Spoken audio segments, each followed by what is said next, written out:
And welcome back to Coast with Hank Wesselman. We're going to take your phone calls for the hour. Hank, the title of the book, of course, The Bowl of Light. Tell me the significance of this and our lifestyle and how this can help us. Well, the Bowl of Light is really a metaphor for that immortal spark of our higher self essence that enters into us at the beginning of life and takes up residence within our heart. This is why the heart is the center of where true wisdom really lies. And part of, I think, the goal for the next cycle of ages is going to be to transition from a head to a heart type of consciousness in virtually everything that we do. This is, I think, what Makua meant when he said, love all that you see with humility. You can't do that through the head. You have to do it through the heart. And as long as you turn towards your heart and what your heart dictates, you can't go wrong. You can't go too far wrong after that. This is also why he said that the second goal of the plan, to pick up where we left off, is for all of our elders, both indigenous and Western, to bring their personal groups of family members and students and spirited aspirants and colleagues into connection with each other. He said that, first of all, this needs to be done objectively, in real reality, subjectively, like we're doing over the telephone, intuitively, which is really spiritually, and he felt that eventually it's going to take place between all human beings telepathically, that this is an ability that we're all in the process of developing in an evolutionary sense. That's really quite exciting when you think about it. Sure is. Let's go to the phones. We'll go to Rick in Fillmore, California. Rick, you're up with us. Go ahead. Yeah, hi, George. Hi there. Hi, Hank. Hey, hi, Rick. What's up?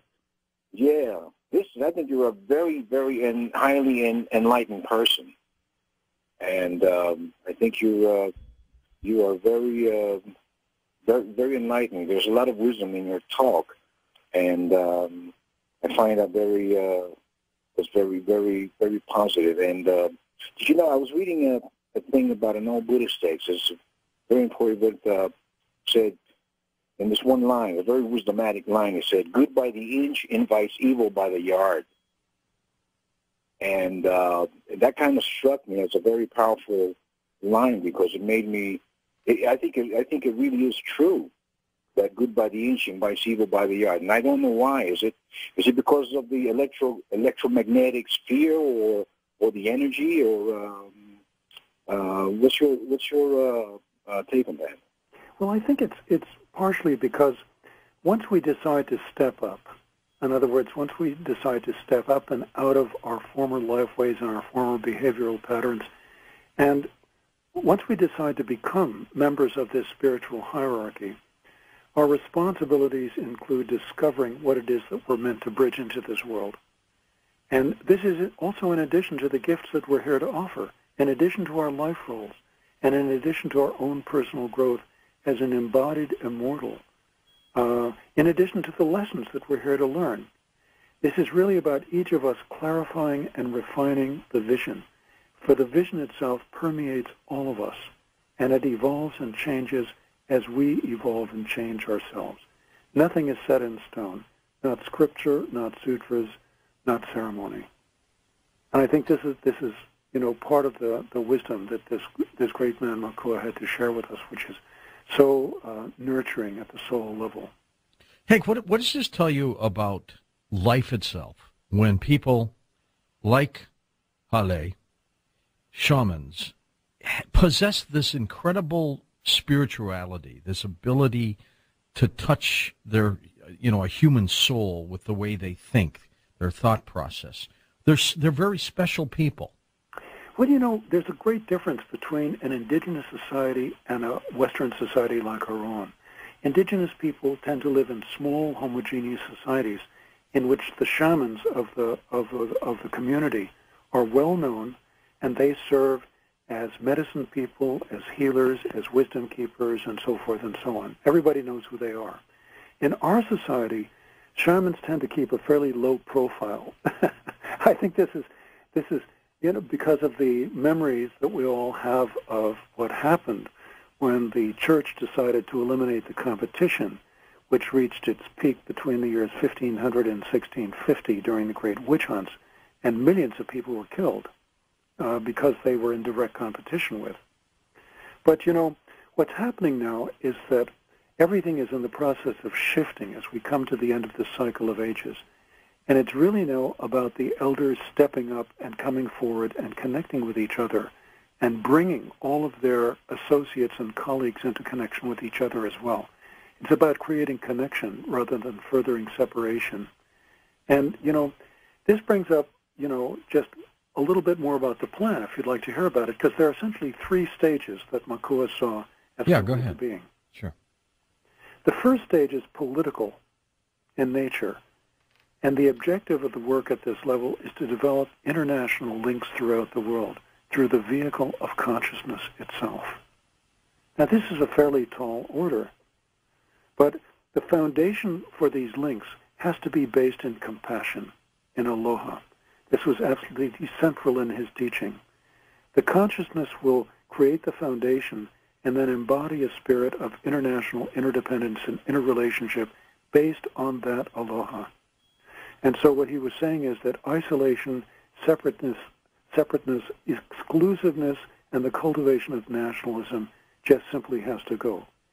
And in the same manner, all of our nationalist egoisms, colored by our sense of superiority and furthered by class and tribal hatreds, to take it to a tribal level as well, you know, as well as racial and religious antagonisms, these simply have to go as well because they constitute a formidable barrier to the true development of our humanity and our interconnection in spirit.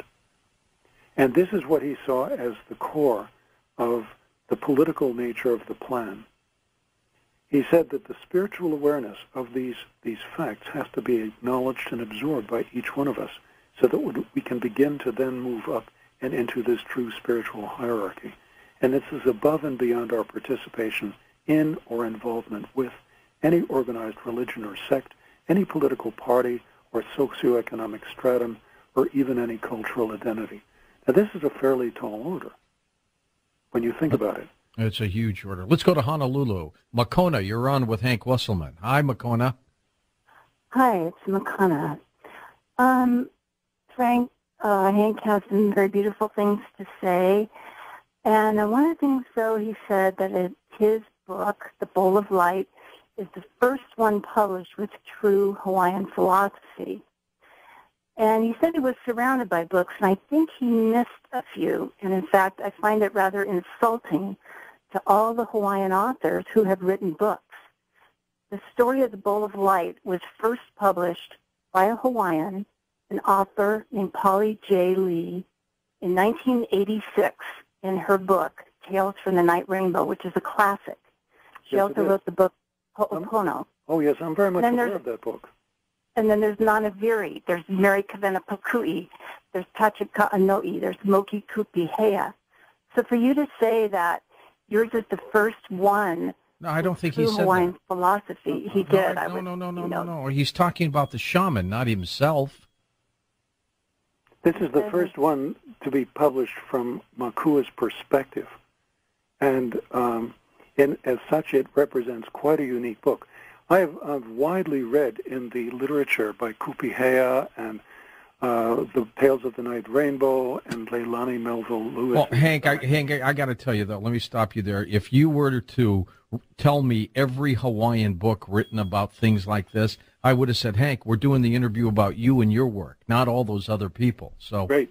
You know, we'll just we'll let it move on. I mean, for some reason, I don't see where she thinks you aren't paying homage to anybody else, but that's the way it is. Well, you know, in talking about that, we could mention the second level of the plan, which could be called religious in nature. Religious in nature. Makua was quite adamant that the time has come to establish a comprehensive and universal understanding about the nature of reality and the nature of ourselves. Our physical selves, our mental, emotional selves, and our spiritual selves. And this is a perspective that fosters the growth of our spiritual consciousness. And this is part of what this book has tried to do. It was his perspective that our organized religions have on the whole been a serious impediment to the growth of this awareness in humanity, at least for the last 2,000 years. Yet, everything changes. Religious differences are the hardest to bridge or heal, but we live in a time in which everything is changing, and so progress is being made. And in this sense, what we're talking about is a foundation for the next cycle of ages. And this is what Makua was sketching out in his mind with this ancestral plan. And nobody has put this forward in quite this way before. It's really quite a unique perspective. And by the way, in the back of your book, you have recommended reading, and you must have about 25 to 40 books in there. Well, it's the curse of being a scholar, George. I'm always reading.